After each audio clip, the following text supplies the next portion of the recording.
Hello students, SB একাডেমির YouTube চ্যানেলে তোমাদের সবাইকে ওয়েলকাম জানাই।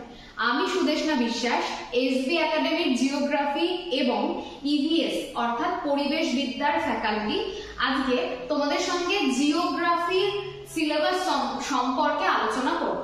ক্লাস 11 এ জিওগ্রাফিতে কোন জায়গাতে বা কোন চ্যাপ্টারে কত নাম্বার রয়েছে, কোন ইউনিটে কত নাম্বার রয়েছে এবং তার সঙ্গে কি কি বিষয় আমাদেরকে এবছর ফার্স্ট সেমিস্টারে জিওগ্রাফিতে পড়তে হবে সেই সম্পর্কে কিন্তু আজকের ভিডিওটা।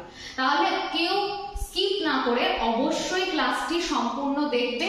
ক্লাস ভালো লাগলে এসবি একাডেমির ইউটিউব চ্যানেলকে সাবস্ক্রাইব করবে, লাইক করবে এবং শেয়ার করবে।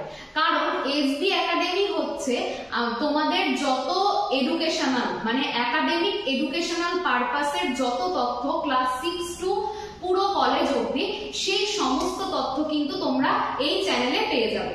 সুতরাং আমাদের পাশে থেকো এবং তার সঙ্গে তোমাদেরকে যাতে সুন্দর সুন্দর তথ্য উপহার দিতে পারি সেই জন্য কিন্তু চ্যানেলটিকে সাবস্ক্রাইব করতে এবং ভিডিওটিকে শেয়ার করতে ভুলো না। চলো দেখিনি। প্রথমেই আমরা দেখতে পাচ্ছি যে এটা আজকে যেটা আলোচনা করব ক্লাস 11 এর ফার্স্ট সেমিস্টারের সিলেবাস, থিওরির সিলেবাস। তাহলে দেখো প্রথমেই কি বলছে যে ফার্স্ট যে সাব টপিকটা রয়েছে সেখানে ফুল মার্কস দেখো 15। সাব টপিকটার নাম কি বলা হচ্ছে? Fundamentals of physical geography. তার মানে এই যে সাব টপিক এখানে আমরা আলোচনা করব প্রাকৃতিক ভূগোল সম্পর্কে। তাহলে প্রাকৃতিক ভূগোলের কোন কোন চ্যাপ্টার আছে দেখে নি। আর তার সঙ্গে দেখো ফুল মার্কস কিন্তু বলা আছে এই প্রাকৃতিক ভূগোলের জায়গাগুলো থেকে টোটাল মার্কস থাকবে 15 নাম্বার। দেখো প্রথমে ইউনিট 1 এ রয়েছে জিওগ্রাফি অ্যাজ আ ডিসিপ্লিন, মানে শাস্ত্র হিসেবে ভূগোল কেমন সেটা সম্পর্কে এই চ্যাপ্টারের মধ্যে রয়েছে। মানে ভূগোলের স্কোপ, কন্টেন্ট, ভূগোল কি কি নিয়ে আলোচনা করে সেই বিষয়বস্তুগুলো, ভূগোলের পরিধি কি সেই সমস্ত তথ্য পেয়ে যাবো কিন্তু আমরা একদম প্রথম চ্যাপ্টারে। সেকেন্ড দেখো ইউনিট 2 তে কি বলছে? Origin of the earth. তাহলে দেখো পৃথিবীর উৎপত্তি সংক্রান্ত প্রচুর তত্ত্ব রয়েছে। তাদের মধ্যে কিছু তত্ত্বকে আমরা ধ্রুপদী তত্ত্ব বলে থাকি বা ক্লাসিক্যাল থিওরি বলি, আবার কিছু রয়েছে মডার্ন থিওরি যেটাকে আধুনিক তত্ত্ব বলে থাকি। এরই মধ্যে দেখো ধ্রুপদী যে তত্ত্বগুলো, ক্লাসিক্যাল যে থিওরি পৃথিবী কিভাবে সৃষ্টি হয়েছে সেই সম্পর্কে সেখান থেকে দেখো ইমানুয়েল কান্ট, জিন্স আর জেফ্রি এদের তত্ত্ব কিন্তু আমাদেরকে পড়তে হবে। আর দেখো মডার্ন যে থিওরি যেটা আগে ছিল না ক্লাস 11 এ, সেটা হচ্ছে বিগ ব্যাং থিওরি। এই থিওরিটাও কিন্তু আমাদেরকে পৃথিবীর জন্ম বা উৎপত্তি সম্পর্কে আমাদেরকে সেমিস্টার 1 এ পড়তে হবে। এছাড়া দেখো ইউনিট 2 মধ্যেই রয়েছে ইন্টেরিয়র অফ দ্য আর্থ, অর্থাৎ পৃথিবীর অভ্যন্তরের গঠন, পৃথিবীর কোন জায়গাটা কোন ধরনের পদার্থ দিয়ে তৈরি, কোনটা কঠিন, কোনটা তরল, কোনটা গ্যাসীয়, এই সমস্ত কিছু, অর্থাৎ ভূত্বকের নিচে কোন কোন মানে জায়গা রয়েছে, স্তর রয়েছে, সেই সমস্ত কিছু কিন্তু আমরা ইন্টেরিয়র অফ দ্য আর্থ অর্থাৎ ভূ অভ্যন্তরের যে গঠন সেখান থেকে কিন্তু আমরা জেনে নেব। এর মধ্যে আমরা কেন্দ্রমণ্ডল বা কোর, গুরুমণ্ডল বা ম্যান্টেল এবং ক্রাস্ট বা ভূত্বক সম্পর্কে আলোচনা করব। এরপর দেখো কি বলছে ইউনিট 2 পর দেখো ইউনিট 3। এখান থেকে কি কি আমাদেরকে পড়তে হচ্ছে সেটা দেখে নিই। সেটা হচ্ছে দেখো ইউনিট 3 এর মধ্যে রয়েছে জিওমরফিক প্রসেস, অর্থাৎ ভূগাঠনিক প্রক্রিয়া। আমরা প্রত্যেকে জানি যে ভূগাঠনিক প্রক্রিয়া দু রকমের হয়, একটা বহির্জাত প্রক্রিয়া, একটা অন্তর্জাত প্রক্রিয়া। এই যে বহির্জাত প্রক্রিয়া সেগুলো কি ভূপৃষ্ঠের বাইরে ক্রিয়াশীল, আর অন্তর্জাত প্রক্রিয়া সেটা ভূ অভ্যন্তরে ক্রিয়াশীল। যেরকম ভূমিকম্প বলতে পারো, অগ্নুৎপাত বলতে পারো, সেই সম্পর্কে আমরা কিন্তু আলোচনা এখানে করে নেবো। দেখো এন্ডোজেনেটিক প্রসেসটাই কিন্তু আমাদেরকে সব থেকে বেশি গুরুত্ব দিয়ে পড়তে হবে, যার মধ্যে তোমরা দেখতে পাবে ভলক্যানোসিটি এবং তার সঙ্গে আর্থকুয়েক এবং তার সঙ্গে দেখো সুনামি, এইগুলো কিন্তু তোমাদের পড়তে হবে। অর্থাৎ ভূ অভ্যন্তরে কোন কোন ঘটনা ঘটছে সেই প্রক্রিয়াগুলোর মাধ্যমে আমাদের ভূমিরূপের কি চেঞ্জ হচ্ছে সেটা পড়তে হবে। আর দেখো এক্সোজেনেটিক মানে বহির্জাত যে প্রক্রিয়া সেটা অলরেডি তোমরা ক্লাস 10 এ 3টে মাধ্যম পড়ে ফেলেছো, সেটা হচ্ছে নদী, হিমবাহ এবং বায়ু। সেই জন্য দেখো বহির্জাত প্রক্রিয়ার উপর কিন্তু 11 এর ফার্স্ট সেমিস্টারে কম গুরুত্ব দেওয়া হয়েছে। নেক্সট দেখো ইউনিট 4 বলছে ওয়েদার এন্ড ক্লাইমেট। আমরা প্রত্যেকে জানি ওয়েদার মানে হচ্ছে আবহাওয়া আর ক্লাইমেট মানে জলবায়ু। তাহলে কোনো একটা জায়গায় নিমেষে বা এক মুহূর্তের মধ্যে বায়ু উষ্ণতা, আর্দ্রতা, বায়ুর চাপের যে পরিবর্তন আমরা অনুভব করি সেটাই আবহাওয়া। আর যখন আমরা কোনো জায়গাতে দীর্ঘ 30 থেকে প্রায় 40 বছরের গড় আবহাওয়াকে দেখি সেটাই জলবায়ু। এখানে আমাদেরকে মূল যেটা পড়তে হবে সেটা হচ্ছে অ্যাটমসফিয়ার বা বায়ুমণ্ডল সম্পর্কে। অলরেডি এই চ্যাপ্টারটা তোমাদের অনেকটাই পড়া। বায়ুমণ্ডলের স্তর বিন্যাস মানে হোমোস্ফিয়ার, হেটেরোস্ফিয়ার, তারপর ট্রপোস্ফিয়ার, স্ট্র্যাটোস্ফিয়ার, মেসোস্ফিয়ার, এই সমস্ত কিছু কিন্তু এখানে আমাদের পড়তে হচ্ছে। এছাড়া ওজোন স্তর কি, গ্লোবাল ওয়ার্মিং কি, গ্রিন হাউস এফেক্ট কি, সবই কিন্তু এই চ্যাপ্টারের অন্তর্গত। এইটুকু গেল আমাদের প্রাকৃতিক ভূগোলের বিষয়বস্তু। এবার আমরা চলে আসবো কোথায়, আমাদের পরের যে সাব টপিক রয়েছে সেখানে। দেখো পরের সাব টপিক থেকে থাকছে ফুল মার্কস কত, 12।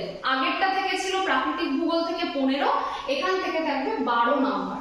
কি বলছে, ফান্ডামেন্টালস অফ হিউম্যান জিওগ্রাফি, অর্থাৎ মানবীয় ভূগোল সম্পর্কে কিন্তু এই জায়গাটাতে আলোচনা করা রয়েছে। অর্থাৎ মানুষের সঙ্গে প্রকৃতির কি সম্পর্ক, প্রকৃতি কিভাবে মানুষকে প্রভাবিত করে, সেই সমস্ত কিছু কিন্তু আমরা এখানে পড়ে নেব। কি কি রয়েছে দেখো, প্রথমেই খেয়াল করি ইউনিট 1 কি, scope and content of human geography. তার মানে এই জায়গাটাতে আমরা মানবীয় ভূগোলের পরিধি সম্পর্কে আলোচনা করব এবং মানুষের সঙ্গে পরিবেশের যে সম্পর্ক সেটা সম্পর্কে কিন্তু আমরা এখানে আলোচনা করে নেব। ইউনিট 2 তে রয়েছে ইকোনমিক জিওগ্রাফি, অর্থাৎ হিউম্যান জিওগ্রাফির একটা পার্ট হচ্ছে অর্থনৈতিক ভূগোল, সেটা কিন্তু এখানে রয়েছে। দেখো ক্লাসিফিকেশন অফ ইকোনমিক অ্যাক্টিভিটি, আমরা প্রত্যেকে জানি যে আমাদের অনেকগুলো অর্থনৈতিক ক্রিয়াকলাপ রয়েছে, মোট 5টা। তাদের মধ্যে প্রথম যেটা প্রাইমারি ইকোনমিক অ্যাক্টিভিটি, যারা প্রকৃতির সঙ্গে মিশে কাজকর্ম করে মানে কৃষিকাজ, মৎস্য চাষ, মৎস্য শিকার, পশুপালন, তাদেরকে আমরা বলি প্রাইমারি ইকোনমিক অ্যাক্টিভিটি। তারপরে আমরা দেখি যারা শিল্পের সঙ্গে যুক্ত তাদেরকে আমরা বলি সেকেন্ডারি ইকোনমিক অ্যাক্টিভিটি। যারা ব্যবসা বাণিজ্য এবং মানুষকে নানান রকম ভাবে পরিষেবা দিয়ে থাকে তাদেরকে আমরা বলি টার্সিয়ারি ইকোনমিক অ্যাক্টিভিটি। যারা তার থেকেও উঁচু স্তর, যাদের মেধা বুদ্ধি আরো উন্নত, তাদেরকে আমরা বলে থাকি কোয়াটারনারি ইকোনমিক অ্যাক্টিভিটি। এবং সর্বশেষ কুইনারি ইকোনমিক অ্যাক্টিভিটি, তাদেরকে আমরা বলে থাকি থিঙ্ক ট্যাঙ্ক, মানে তাদের বুদ্ধির ভান্ডার, তারা পুরো তাদের উন্নত মেধা এবং বুদ্ধি দিয়ে পুরো দেশের বিভিন্ন পরিকল্পনা প্রণয়ন, বিভিন্ন নীতি নির্ধারণ, এই সমস্ত কাজ কিন্তু করে থাকে। তাহলে তাদের সম্পর্কে আমাদের এখান থেকে পড়তে হবে। তোমাদের দেখো সিলেবাসে শুধুমাত্র প্রাইমারি অ্যাক্টিভিটির উপরে বেশি গুরুত্ব দেওয়া রয়েছে। তার মধ্যে এগ্রিকালচার পড়তে হবে। আমরা জানি এগ্রিকালচার 2 ভাগে বিভক্ত। কিছু কৃষিকাজ হয় মানুষ নিজের জীবিকা নির্বাহের জন্য করে, সেটাকে আমরা বলে থাকি জীবিকা সত্তা ভিত্তিক কৃষি। কিছু জায়গায় মানে কিছু উন্নত দেশে আমরা দেখতে পাই মানুষ জীবিকা নির্বাহের জন্য কিন্তু কৃষিকাজ করে না, সেখানে মানুষ বাণিজ্যিক সুবিধার জন্য মানে বাইরে রপ্তানি করবে এই কথা ভেবেই কিন্তু কৃষিকাজ করে। সেই কৃষিকাজটাকে আমরা বলি বাণিজ্যিক কৃষি। তাহলে এই দুটো কিন্তু আমরা আলোচনা করে নেব এখান থেকে এগ্রিকালচার সম্পর্কে এবং এগ্রিকালচারাল যে সমস্ত বিষয় রয়েছে সেগুলো। এর মধ্যে দেখো মাইনিং পড়তে হবে, মানে খনিজ সম্পদ উত্তোলন সম্পর্কেও কিন্তু এই হিউম্যান জিওগ্রাফির যে জায়গাটা সেখান থেকে পড়তে হবে। নেক্সট দেখে নেবো এবার একদম লাস্ট থিওরির যে পার্টটা, সেটাতে কি রয়েছে দেখো, ফুল মার্কস থাকছে 8 এবং সাব টপিক হচ্ছে জিওগ্রাফি অফ ইন্ডিয়া। তার মানে তোমরা ক্লাস 10 যে ইন্ডিয়ান জিওগ্রাফি পড়েছো সেটাই কিন্তু আরেকবার অল্প নম্বরে রিভিশন পারপাস কিন্তু দেওয়া হয়েছে। তাহলে কি হবে, তোমাদের পড়তে বা এই জায়গাটা তোমাদের পড়তে কিন্তু অনেকটা সুবিধা হবে। দেখবে যে কোনো পুরনো জিনিস যেগুলো আমরা জানি সেগুলো পড়তে বা মনে রাখতে অনেক বেশি সুবিধা হয় নতুন জিনিসের থেকে। তাহলে এই জায়গাটা কিন্তু তোমাদের কাছে খুবই স্কোরিং হতে চলেছে। দেখো ইউনিট 1 এ রয়েছে ইন্ডিয়া অ্যাজ এ কান্ট্রি। তাহলে দেশ হিসেবে ভারত মানে ভারতের প্রতিবেশী দেশ কি কি রয়েছে, ভারতের সীমানাগুলো কোথায় কি, কোন দেশের সঙ্গে ভারত কোন কোন সীমানা শেয়ার করছে, ম্যাকমোহন লাইন কোথায়, ডুরান্ড লাইন কোথায়, র্যাডক্লিফ লাইন কোথায়, এই সমস্ত কিছু কিন্তু এখানে আমাদের পড়ে নিতে হবে।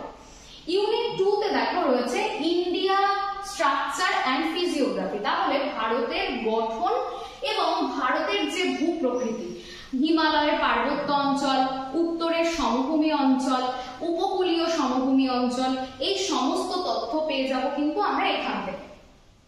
লাস্ট দেখো ইউনিট 3 তে বলছে ইন্ডিয়া, তারপরে দেখো ড্রেনেজ সিস্টেম, মানে ভারতের নদী ব্যবস্থা সম্পর্কে এখানে রয়েছে।